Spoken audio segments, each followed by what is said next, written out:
如果你夠專業有料，但係煩惱緊冇人識，又接唔到大單，呢條片咧就可以教你唔使做到全行第一都可以跑出嚟噶。成日同好多做技術啊、手藝啊、專業嘅老友傾偈，個個都呻同一個問題：自己手頭功夫明明勁過隔離一大截嘅，但係點解客源啊、聲勢全部去晒啲識拍片啦、識得包裝嘅競爭者嗰邊嘅？咁你睇下愛迪生同埋 Tesla 嗰段舊史，咁即刻明白個中嘅道理啦。Tesla 絕對係世界級嘅天才嚟㗎，交流電技術直接改寫咗全世界供電嘅模式。如果論硬實力嘅話當年真係無人能及嘅。但係佢成日匿喺個實驗室裏邊埋頭就做研究，完全就唔記得咗宣傳自己、建立形象，最後辛苦研發翻嚟嘅價值、名聲同埋商業收益都幾乎俾愛迪生搶得七七八八嘅。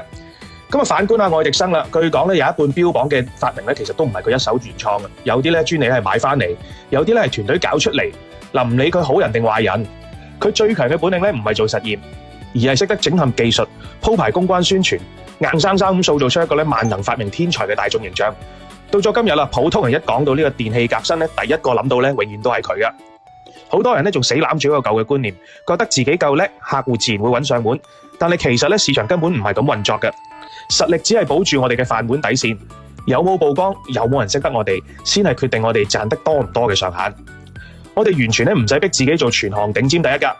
唔需要日日夜夜同人哋內卷啦鬥技術，只要做到喺我哋嘅領域裏邊最有記憶點、最容易俾人見到嘅人，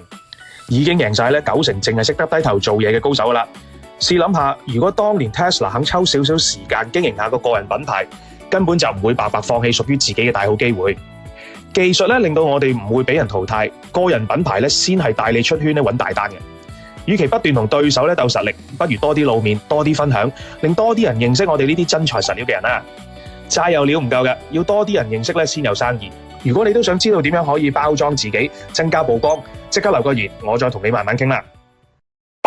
菠蘿俾個 like，白頭佬幫你輕鬆做生意。